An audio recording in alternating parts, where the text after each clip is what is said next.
And it should just be little adjustments like this. Boy. Boy. And then if you see a distraction, that's pretty much it. You don't necessarily need to be down here the whole time watching him. Bruce. Good. And then you can use his name too. Use his name, a combination of his name and leave it to maintain his focus. Sit. Good. So yeah, I'll just interact with him for a second. And down. Let's see if he starts staring at you all. And you're just focused on me now. You don't. No. Hey. Sit. Down. Stay.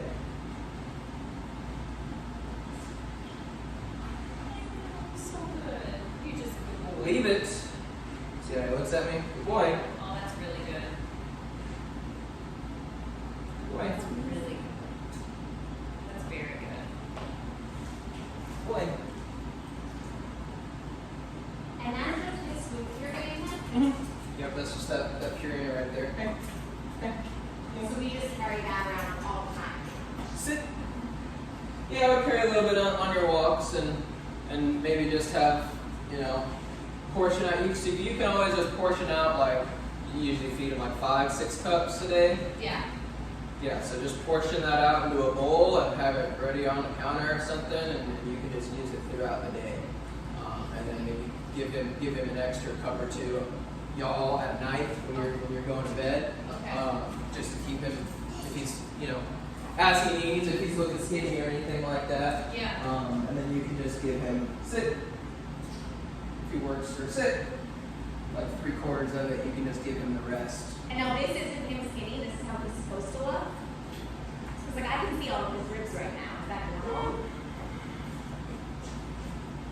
Yes, he's skinny. The answer is yes. Okay. Leave us So wondering. he could probably gain like 2 or 3 pounds, but this is a healthy weight. Yeah. If he's any heavier than this, he'll start suffering his joints in the future. Yeah, we feed him a lot of extra food, at least 2 cups after every session, including what he gets. Here.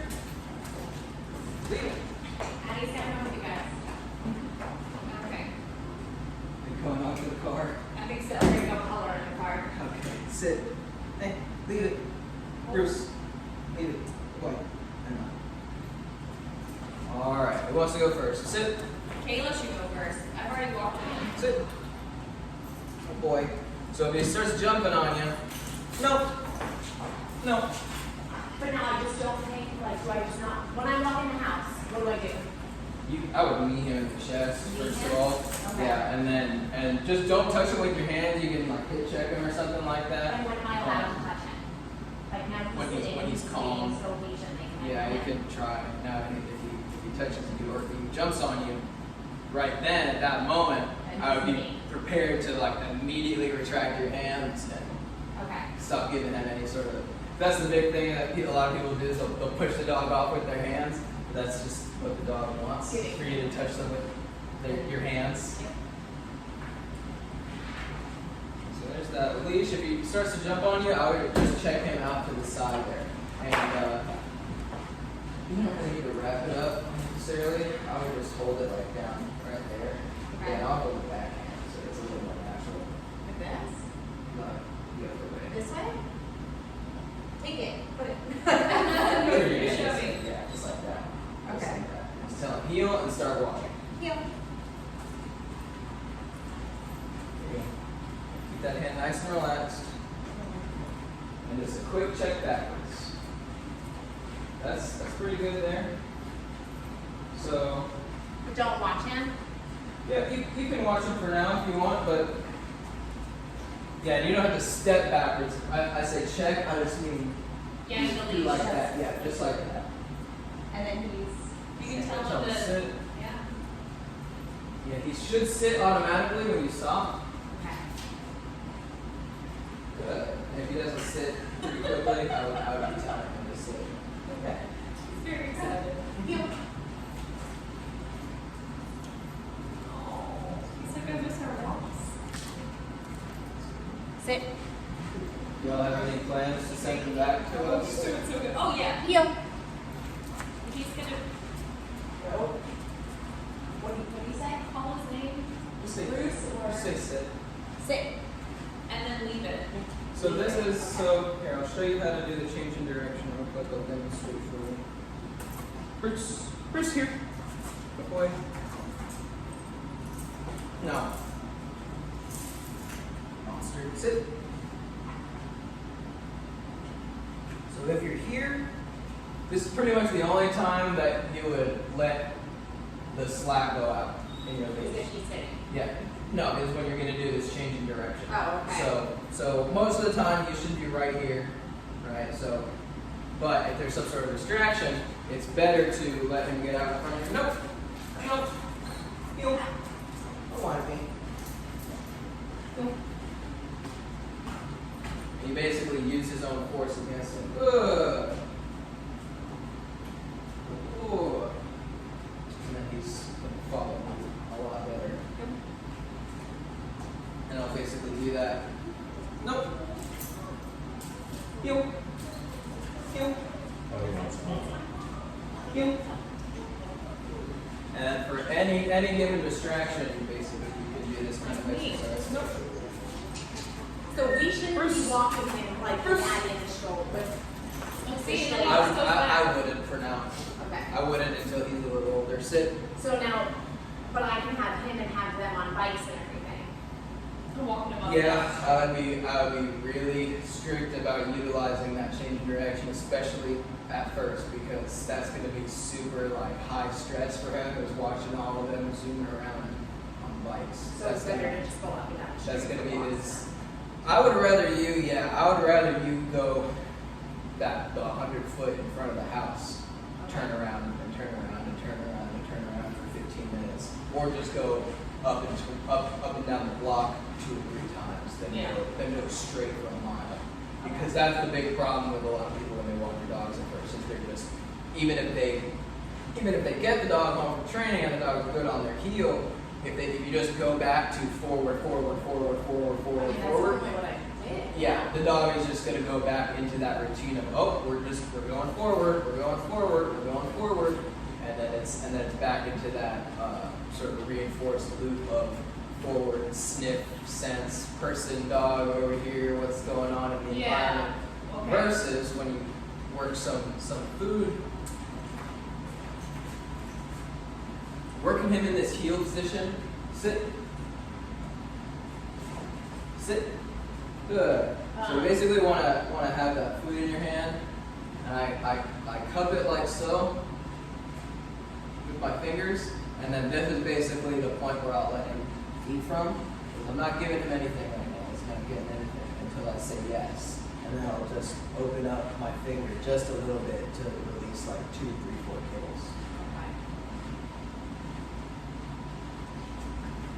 This contact lure is what we call it, where he's luring him and he's keeping contact with his mouth. It's very important. So yeah, we have so many kids running around in and out of everything. This would be how you get him to stop focusing on them so much. Got it. Okay. And really reinforce Yeah. and focus on And y'all. we've got to ease it you. into it, right? Ideally, How so? What do you like mean? get them used to having all these kids running around again, Yeah, I would just be placing him as much as possible inside the calm area, right? So you have like a lot of toys and stuff out for him before. and it was a small basket. That was more than what we have at home. Yeah. It was a small basket. Yeah, so I would cut it down to probably even less than that, to like a ball and a tug, probably. Okay. Excuse me. Yeah, when you have too many toys, you'll undervalue toys, right? So they'll lose their individual value. Okay. With him being a drivey working dog, you want to be. That's another thing. You can just go out in the backyard and work his tricks in obedience for a ball or for a tug 10 times better than going on the ball. Okay. It'll stimulate his mind way more than just going forward and trying to sniff things. And it'll exercise him just as much. Okay, and now what about, they're outdoor kids, so either out in the pool, out in the front yard running around, can we bring his bed or make a place outside and we bring him, or do I leave him inside and let him bark and cry? Well, I would definitely correct it for barking and crying if you are going to leave it inside for any reason. Okay, so just keep going in and out, saying no, making it go. You don't have to go in and out. So I'm not You can just correct him on and Oh, out. okay. But yeah, no, there's nothing wrong with bringing him outside and having the place in the front yard and making him stay. That's a perfectly good. Alright. Well, that's And what I'm dogs to- When you say place, It could be anywhere. place. Yeah, but it'll primarily be it should primarily be a bed like this, and it's for like good boy. A mat can work, but the raised bed is best because it's super clear whether he's off or on. With the soft beds and the mats, sometimes dogs will they'll start to creep their front paws off, and then they'll creep the elbows off, right? Like, I'm still technically on place. Okay. And these keep them cool too, especially if you're gonna have them outside. Yeah. you're an animal. Yeah, we have one in the house. I'm gonna get one for the garage. You have one like this. Yeah. We have these custom ones for sale. They're $50 for this, or $60 for this size. They have another one if you want one. It's just And now, contractually obligated to say that. realistically, how long should he be able to Yeah. run place for? Up to an hour. Up to Or an hour? more. Yeah. Yeah. It'll be spottier in these next few days. So in the old environment, he's going to try to regress to some old bad behaviors. What were some of his problems? Like just counter surf and digging the trash and stuff like that. Or? He counter surfed only once or twice before he came here More than once or twice. with you. Yeah. Okay. Yeah, so I would set that up. So that's one of the very few things. It's like fence fighting, bolting out the door, counter surfing, and digging. Well, I'm not afraid to say just turn that thing way up and shock him. Because that can be dangerous. Yeah. You got a cooked chicken or something like that, or something really bad for his stomach off the counter Yeah. to kill him potentially. Yeah. So yeah, that's one of those things where you could sit in the corner where you can see him. Or honestly, I would ban him entirely from the kitchen. I don't want my dogs in the kitchen at all. He, I just the biggest tell thing him that to get out was and the leaving go on him and place. barking. Yeah. Yeah, so he's a lot better about that. He's still pretty vocal at times. To be completely honest with you, that's what comes with having a working dog. Yeah. A lot of that, so like with the e-collar especially, like correcting barking, it goes one of two ways. It'll either bring the dog down or it'll push them even further up. Right? So it's like hit or miss with him. It can be either. You're not gonna stop him from whining. You can stop him from barking and screeching and all that stuff, but you're not gonna stop him from whining. If you correct him a bunch of times, he'll still sit in there and whine quietly. That's really just the nature of these kinds of dogs. Is that they tend to be very intense and vocal. Yeah, Okay. and it's a very ingrained genetic quality that a lot of these dogs have. Okay. So we have a dog on the back fence that he really goes crazy for. Like you see, you call the fence fighting, Yeah, but that's like I could care less if he sniffs and runs back and forth. That's good exercise to me. yeah. But as long as he's not barking, then that's the part that I don't know how to separate the two. Yeah, Maybe you can't really. just no. It's all kind of part of the same. Don't let him play behavior. with the dog in the back. I wouldn't, just because the root of that behavior lies in barrier frustration, and so that's what creates like the pulling problem, right? Leash is a barrier, and it creates frustration, so it wants to pull away from the pressure. And so when there's another dog on the side of the fence, that creates more stress, basically, and it'll amp him up. Any sort of barrier. That's why dogs are reactive on leash or in the car or at the window. Any sort of barrier, basically, that restricts them in any sort of sense will start to create and build stress. So that behavior will translate into other aspects where he'll see a dog and he'll feel restricted or restrained in some fashion, whether he's on leash or in the car, and he'll start going nuts and amping up because it's like, oh, this is what happens. This is what I do. I see a dog. through a barrier when I start amping up and getting all excited. So, Redirecting. say again? Redirecting is all you want us to do, or just let it go. Yeah, I would correct the behavior and tell him no, call him back, and then yeah, probably like try to throw the ball with him in the yard or play tug with him. Or yeah, definitely give him something alternate to do because with his drive, you're gonna need to give him outlets.